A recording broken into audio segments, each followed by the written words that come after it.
Hi, we're back with lesson 9, and we are going to be talking first in this lesson about risk assessment. In fact, I believe if I remember correctly, this entire lesson is on risk assessment. And we're going to start off with a scenario where it says that Grace Healthcare Systems has received a grant to allow participation in the 100,000 Lives campaign. And this grant that they're going to get affords the implementation of only one bundle, which is basically like one thing that it will pay for. And so an implementation team has chosen to decide which bundle to adopt with the limited grant dollars, and they're going to use the data that they have to guide their decision. So there's two bundles that they can choose from. They're going to decide between what's called the ventilator bundle, which helps prevent hospital-acquired infections from ventilator treatment, or the central line bundle, which helps prevent hospital-acquired infections from a central line. So let me back up for just a second and make sure that we understand all the terms. A hospital-acquired infection is an infection that a patient gets while they're at the hospital. So an infection that they didn't have prior to entering the hospital. They're very common. One of the things that the hospitals really try to, of course, try to keep to as low a numbers as they can, but since you're around sick people, then infections get passed around. Obviously, that's why doctors and nurses and everyone washes their hands and uses gloves and masks and all of these different types of things, is to try to avoid these hospital-acquired infections. A ventilator is what they use to help people who aren't able to breathe on their own. So if you've been intubated, if you have a tube down your throat helping you breathe, that's a ventilator. A central line is typically a line, and don't get me wrong, I'm not a medical professional here, just to explain to the best of my ability, but a central line is basically a line that goes directly to the heart. And so it takes medications or whatever straight into the heart. So it's like an IV, but it goes straight to your heart. And so now, and those two things, being on the ventilator or having a central line, are both things that have a higher risk of hospital-acquired infections because they go directly to your lungs and directly to your heart. And so those are two of the things that we're looking at here. So it says Amy and Trevin, I think I said his name wrong. So Amy and Trevin are on the implementation team and are using the data summarized in the table below to guide their decision. The table excludes patients who receive both treatments, so all the patients in the table received only one treatment. So we don't have anybody in here who has a central line and a ventilator, because then you're not sure where, which is causing the infection or which one's raising the likelihood of the infection. Take a moment to acquaint yourself with the table. This is the central line patients. This is the patients on a ventilator. These are people who did not develop a hospital-acquired infection. And then this row is people who did develop a hospital-acquired infection, or an HAI. So they've got some of the cells filled in here, but they don't have all the cells filled in. And so the first thing they want us to do here is to complete the blank cells in the table. So if we go up here, you'll notice that the patients that developed a hospital-acquired infection, there were 20 of those that were central line patients and 22 of those that were patients on a ventilator. So the total of those would be 42. Now this line, this row, we're only given the total. However, we do know also the total central line patients. So we can't get these two numbers from this per se, but if we go over here and we see, well, the total number of central line patients is supposed to be 82, then we know this must be 62. Just taking 82 minus 20, or thinking about what would sum up to 82. Same thing here. We have 118 total.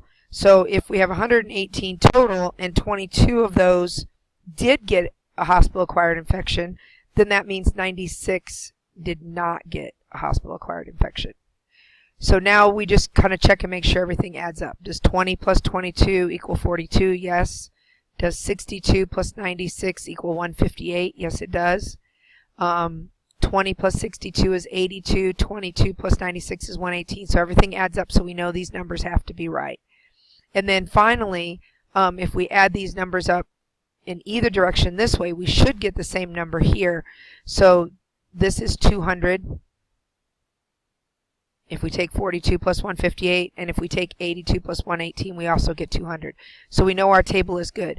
And this is what's known as a two-way table, because we're getting information on infections, and we're also getting information on what type of patients they are. So we have a row and a column of, rows and columns of information, so it's called a two-way table. So now we're going to look at what the two people on this implementation team are getting from this table. Looking at the table, Amy says the hospital should implement the ventilator bundle since more than 50% of the hospital-acquired infections involve patients on a ventilator.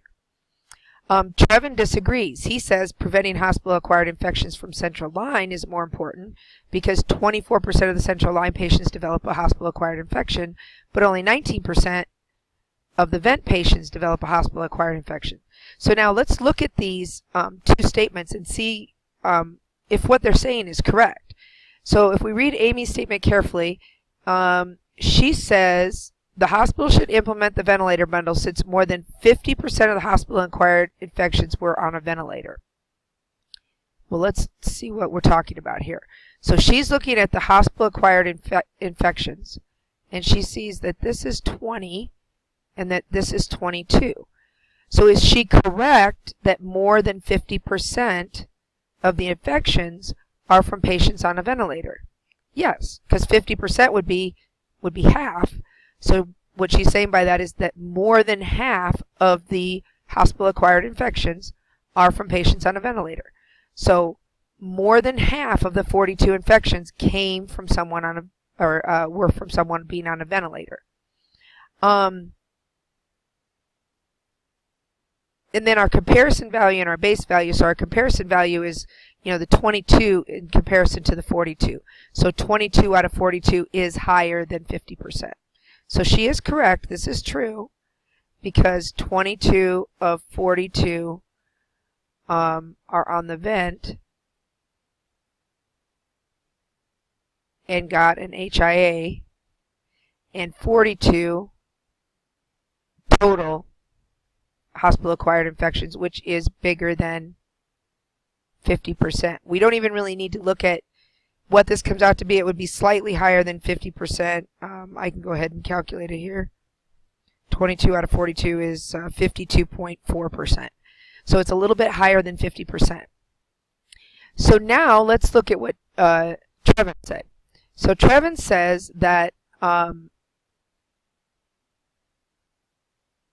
preventing hospital-acquired infections from central line infections is more important because 24% of central line patients develop a hospital-acquired infection.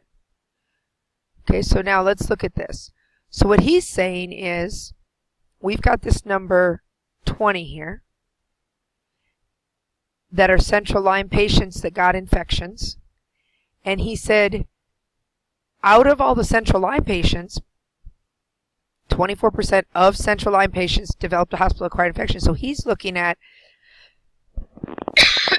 excuse me, he's looking at the column here. And he's saying, of these 82 patients, this would be your base value, 20 of them got a hospital-acquired infection. So he's correct also, and we'll come over here and look at the vent patients here too, but he's saying that 20 out of 82,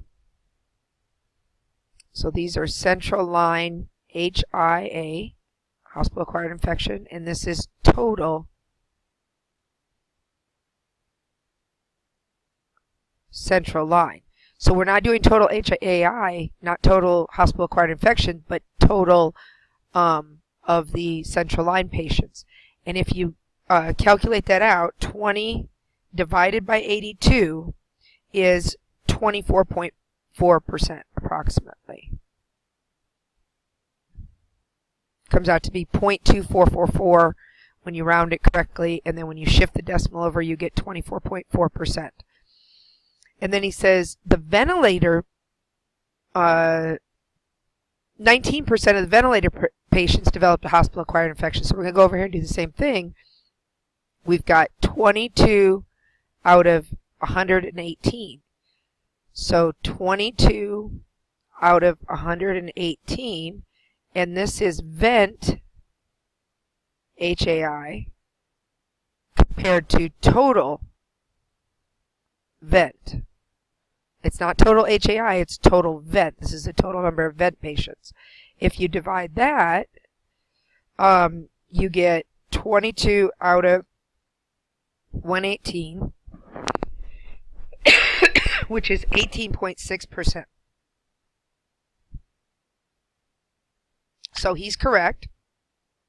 More than 24% of the central line patients got a hospital-acquired infection, and less than 19% of the vent patients got a hospital-acquired infection. So the question is, who's correct? And the answer is both of them. They're both correct. They both have a valid argument, and this would be, something that they would have to decide what is more important to them. In this case, Amy is saying, well, if I do this, I help more patients overall. I help 22 patients because that's more. There are more of these patients that get the hospital-acquired infection, while Trevin is saying, hey, let's help the ones that are more at risk. So he's saying the central line patients are more at risk with this 24% rate than the ventilator patients at but at less than a 19% rate. So Trevin is saying, let's help the more at-risk patients, and Amy is saying, let's help more patients. Again, that's not an easy call to make. That there's no exactly right or wrong answer. Both of their statements are correct, and both of them could be a valid argument for the particular bundle. So we're going to continue with the same table that we used in the last lesson for 9B, and the first question it asks here is, recall that HIA stands for hospital-acquired infection. Of course, we just talked about that. Consider these two quantities. So we have quantity 1, which is the percent of ventilator patients who developed a hospital-acquired infection. And then we have quantity 2, which is the percent of HIA patients who are ventilator patients. So they've just basically switched the wording around here. So this is vent patients with HAI. This is HAI patients who are vent patients. And the question is asked, are they the same thing? And the answer is no. When you switch the wording like that, you get a different number for your denominator, and so it doesn't come out the same. And so anyway, let's go and look. So for a Q1, it says the percent of vent patients who developed a hospital-acquired infection. So when we're looking at to figure out this quantity 1, we're looking at vent patients. So we're looking at this row right here. I'm sorry, this column. So this column is what we're looking at when it says the percent of vent patients. Since it says of vent patients, that's our numerator or our denominator. That's our bottom number. That's our total. And out of those, how many developed a hospital-acquired infection? Well, that would be these 22. So for the first one, for Q1, it's 22 out of 118. So Q1 is 22 out of 118. Whereas Q2 is the percent of HAI patients who are vent patients. So when we say that, let me get a different color here. When we say that, we are going a different direction here, because this says the percent of HAI patients. So what we're looking at as for a total is the HAI patients, of the HAI patients. So that's meant to be our total. So in that case, we're looking at this row right here. We're not looking at this column as a total. We're looking at all the HAI patients and then how many are vent patients. So the total for this is 22 out of 42. So we've got a different percentage here because, of course, 22 out of 118 is going to be different than 22 out of 42. So the percentage of vent patients who develop a hospital-acquired infection is 22 out of 118. So out of the 118 patients who go on a ventilator, we get roughly, and we calculated this before, but again, it's 22 divided by 118 and then shift the decimal to make a percentage. It's 18.6%. Whereas the percent of HAI patients who are vent patients, we calculated before, that was the over 50%, and that came out to be, let me recalculate that, 22 out of 42 is about 52.4%. So these are different because we're not talking about the same total. We have a different total for the denominator. So now it says come over here and look at these, and we're to determine which of these is which quantity.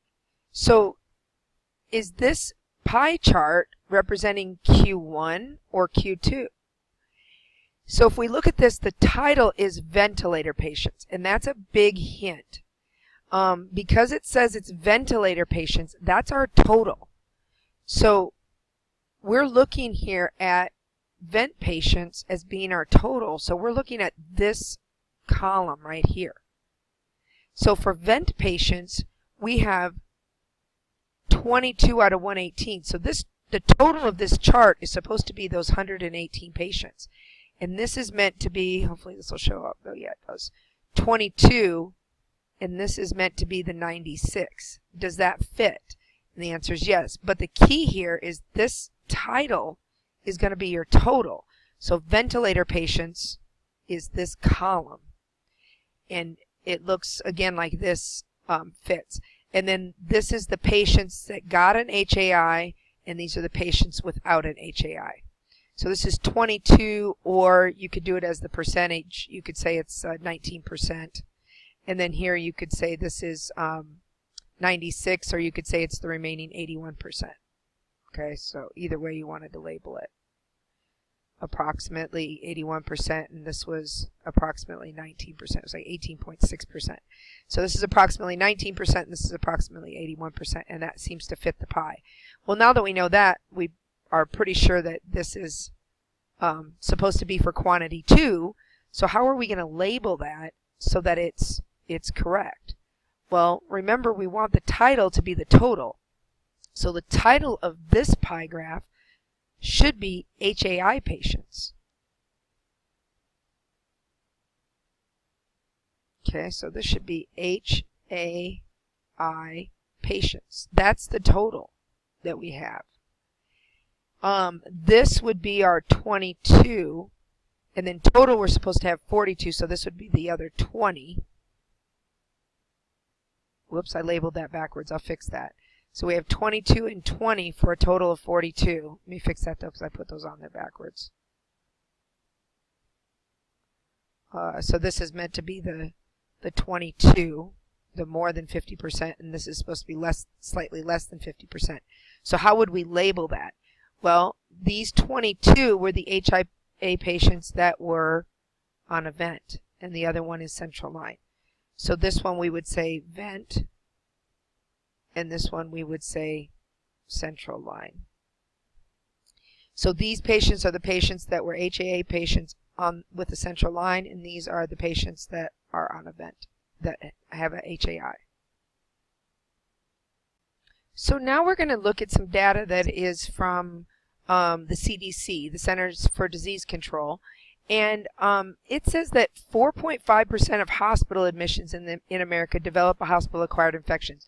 So that's everybody. That's not vent patients or central line patients. That's just all patients. So we have 4.5% of hospital admissions develop this HAI. So that means out of 100 people that go into the hospital, between 4 and 5 on average will get an HAI.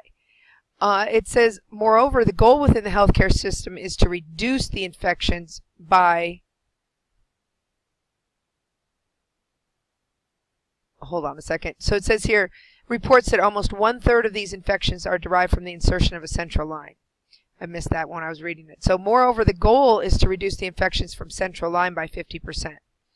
So now it says approximately how many admissions develop a hospital-acquired infection out of every 1,000. So we want to know, if we have 1,000 patients, we want to know what 4.5% of those 1,000 patients are. So we want to know 4.5% of 1,000. Remember that of almost always means times in math. And 4.5% when we're working with it, shift the decimal 2 spots and we have 0.45.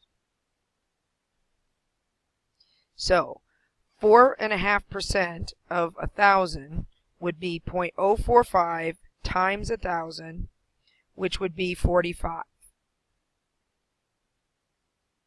So it says out of every 1,000 admissions, 45 will develop a hospital-acquired infection.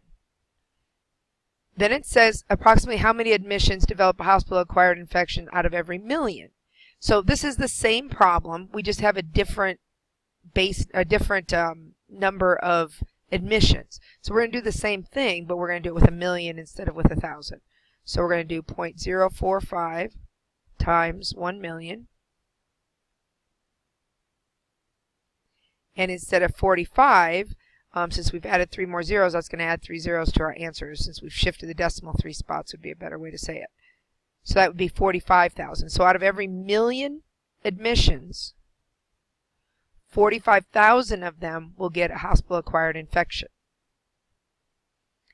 Then it says approximately how many of the admissions lead to causes of HAI that are attributed to central line. Well, up here it said it was about 1/3, almost 1/3. So we want to know, of these 45,000, if 1/3 of them are from a central line, how many is that? So we need 1/3 of 45,000. Now you could do there's a couple different ways you could do this. You could do 1 divided by 3 for 1/3, and then times 45,000. Or you could do just 45,000 divided by 3, because dividing by 3 figures out how much a third of that number is. Or on your calculator, you could also use your fraction button. A lot of calculators have a fraction button that you can put in actually 1/3. So some of the calculators have a button that looks like this.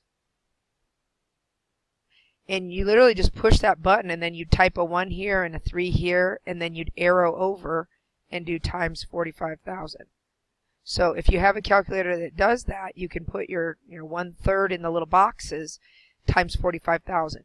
If you don't have that kind of calculator, there's also a real common Texas Instrument calculator that has a button that kind of looks like this. And in order to get it puts a fraction in, but it looks a little weird. When you put it in, you push 1, and then you push this button, and then you push a 3, and it will come out on the calculator looking like this. It'll be like 1 with a little mark and then 3, and that means 1/3. So again, if you just want to actually use the 1/3, you could type this in and then do times 45,000.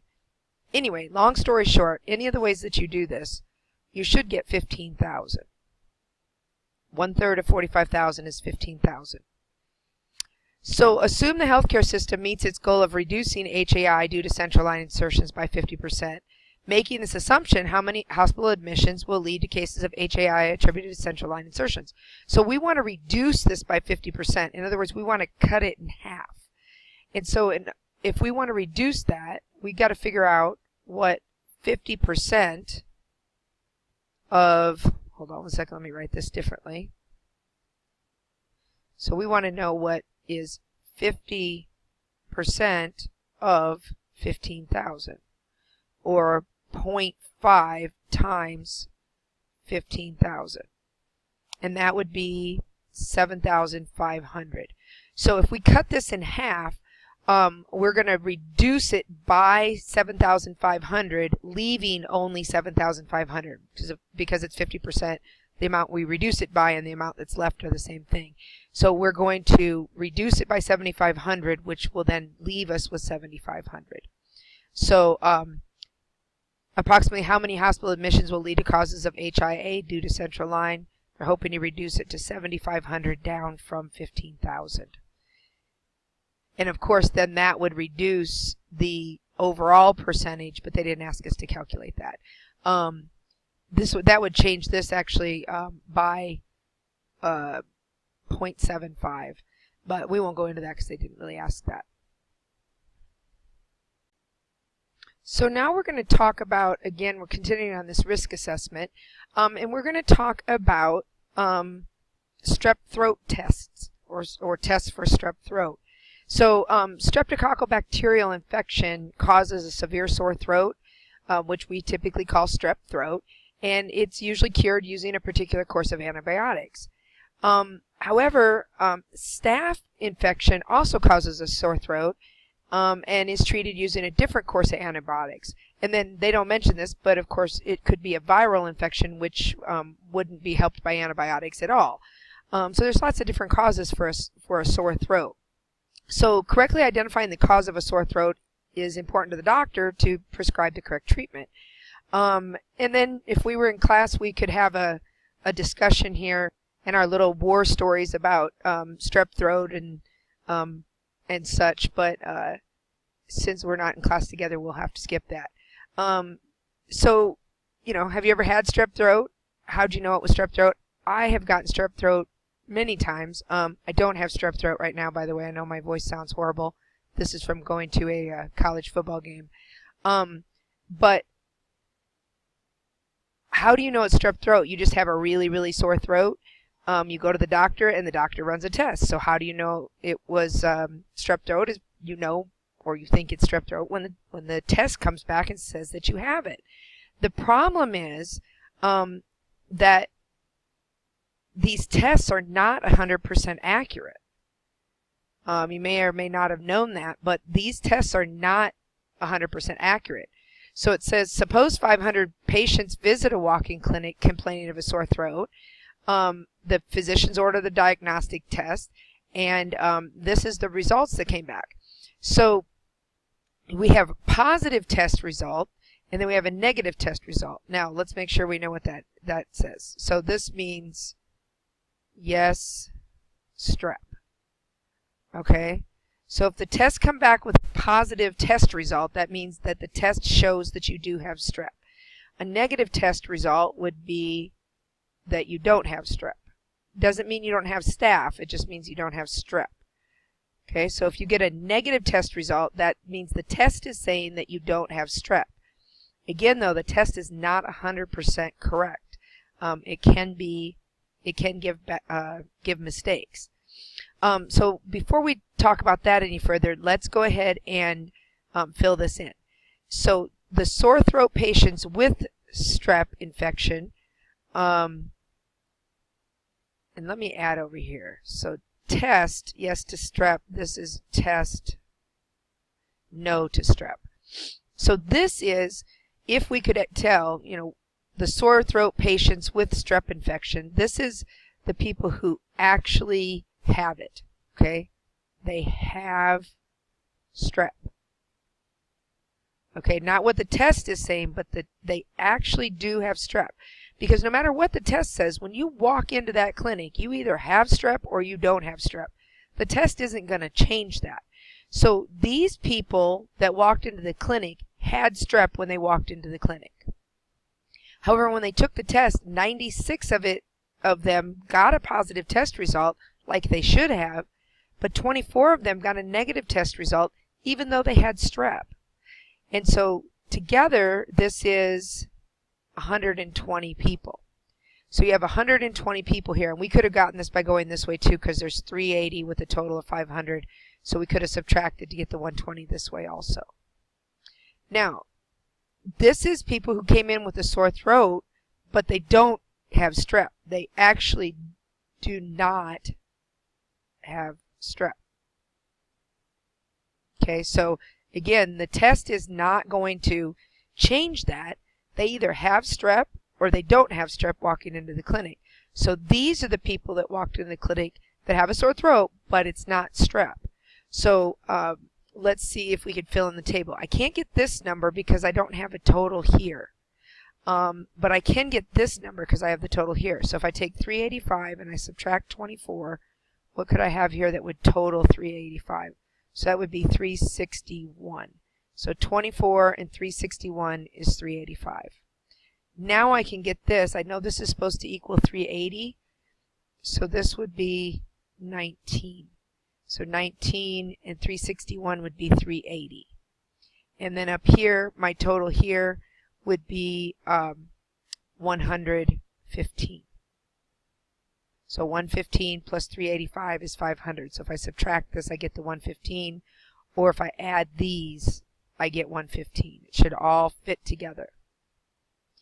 So again, what does this mean? Well, I'm going to go and circle things. So we have, I'm going to circle with blue if it's correct and with red if it's not correct. So blue means it was correct. So if you walk into the clinic and you have strep, what do you hope happens? Well, you hope that you get a test that says you have strep so that the doctor will give you antibiotics. So that's correct. If you walk into the clinic and you don't have strep, what do you hope the test says? Well, you hope the test says that you don't have strep. Because as comforting as it may be to be given a round of antibiotics to help with your strep, if you don't actually have strep, it's probably not going to help very much. And so if you don't have strep, you want a positive test result. If you do have strep, you want a positive test result. If you don't have strep, you want that test to come back negative. So now let's switch to red. If you come in without strep and the test says you have strep, that was wrong. Okay, so these 19 people came in out of the 500. There were 380 that did not have strep but still got a positive test result. The doctor is going to treat them as if they have strep throat, but they don't. And so their treatment is not going to work the best as what they should have gotten for whatever they do have. So giving them a medication for strep throat is not going to be the best form of treatment. Over here, these people, these poor folks right here, had strep throat, and the test said that they don't have strep throat.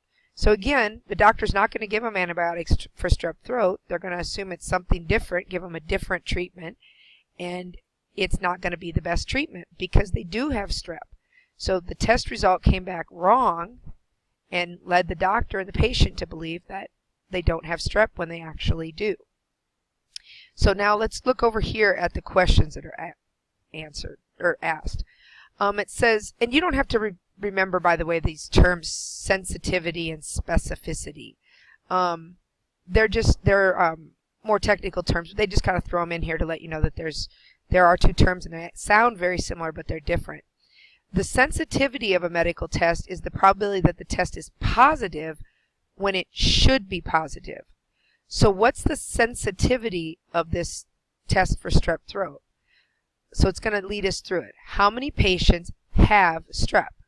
Okay, so if we go back over here, how many patients have strep? Well, that's that 120 there. Okay. So there were 120 that came in with strep. How many of the patients with strep infection received a positive test? Let me try to color code this a little bit. So the ones that came in that tested positive, there was 96 of them. Okay, so 96, oops. So 96 of them got a positive test result like they should have. So if a patient has a strep infection, what's the probability that the test will correctly diagnose it? That would be 96, according to this sample, 96 out of 120. So in a percentage-wise, if I take 96 and I divide it by 120, it correctly diagnosed the strep. In other words, the sensitivity of the test is 80%. So 80% of the time it correctly diagnosed that the person had strep. Now let's look at the specificity of a medical test. That's the probability that the test is negative when it's supposed to be negative. So that's these people. These people did not have strep, so they should have gotten a negative test back. So if I look at the numbers here, the specificity is 361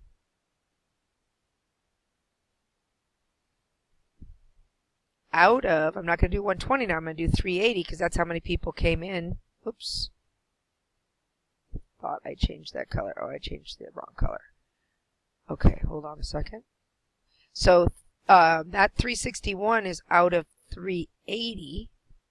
And if I divide that out, the 361 that got the correct test because they didn't have strep out of the 380 that came in without strep is 95%.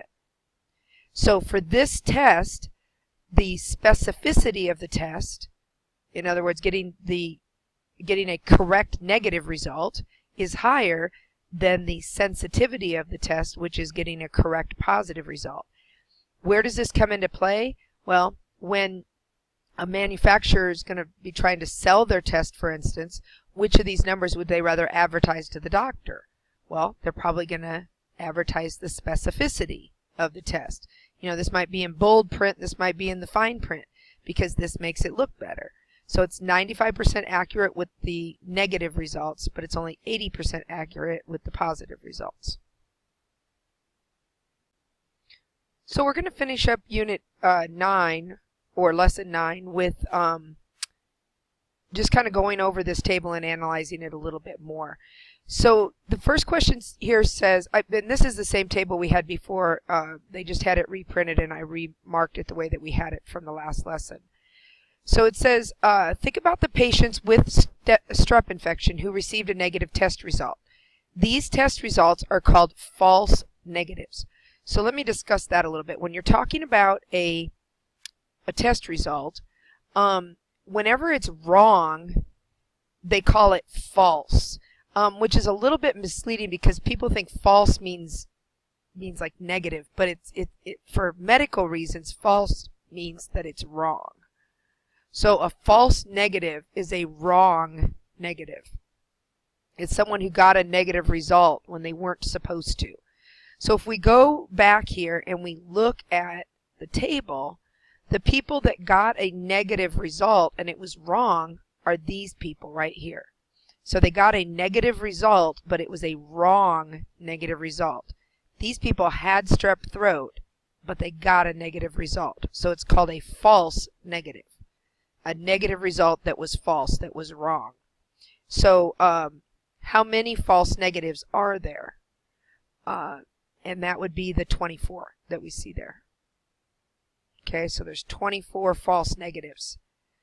It says a patient receives a negative result on a test for strep throat. What is the chance, round to the nearest 1/10%, that this negative result is a false negative? So again, if we go back to a couple lessons ago, this right here is important. It's important to note that the patient received a negative test result. Okay, so we're not talking about everyone. We're only talking about those that had a negative test result. So if I go back to the table here, how many people had a negative test result? Well, that's these 385 people. We're not talking about everyone. We're not talking about all 500. We're only talking about these 385 that had a negative test result. So these people got a negative result. Whether it was right or wrong, they got a negative result.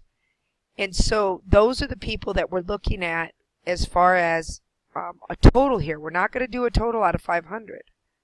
So this is a negative result. These people, it was wrong, but these people, it was right. So out of these 385, what are the chances that their negative test result was false? So if we go back up here, there were 24 people. I'm going to try to color code it here. There were 24 people that got a wrong negative out of 385 people that got a negative. So 385 total negative. So they got a negative test result is the 385. It was wrong is the 24. So 24 out of 385 results in approximately 0.062. I'm not going to round that up because after that was a 3, so I'm going to leave it alone, which is 6.2%. So the chances that it's a false negative are 6.2%. If you know they got a negative result, they have a 6.2% chance that it's a wrong negative, that they really do have strep, but it's saying they don't. So what do you think a false positive test result means? Well, that's this other wrong answer. A false positive means, and let me mark this back over here. Let me mark this here. So this is a false negative. And these are false positives. These people got a positive test result when they did not have strep throat. So this is a false positive. So how many patients received a false positive? That's the 19 that we were just looking at.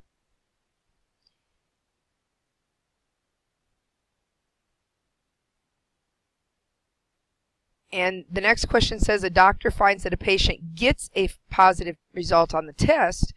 Knowing that the patient's test is positive, what's the approximate chance the result is false positive? So again, what we know here is very important. That's our bottom number. Okay? Let me actually change that to black. So knowing that the patient's test is positive. So we're not talking about these 385 people, we're talking about these people. So knowing that their test is positive, that's these people, what is the approximate chance that it's false? So 115 total positive, and out of those, 19 are false positive or wrong. So 19 out of 115, if I divide that, is approximately 16.5. So it comes out to be 0.165 when I divide it, 19 divided by 115, which is 16.5%. So how should the doctor think about this percentage? What should the doctor do with this information? So he needs to realize, or she needs to realize, when he or she is looking at those results, that they have times where the patient is going to get medication when they don't need it, and maybe more importantly, that there's times where they're going to not be getting medication when they really did need it. So how should the doctor think about this percentage? What should the doctor do?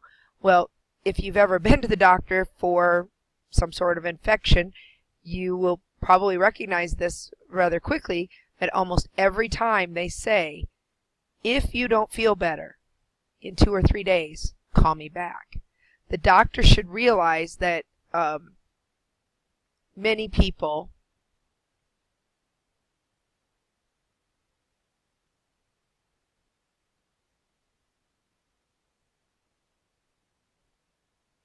will get a false positive or a false negative. So they need to advise their patients that if the treatment that they're giving them isn't working, to let them know.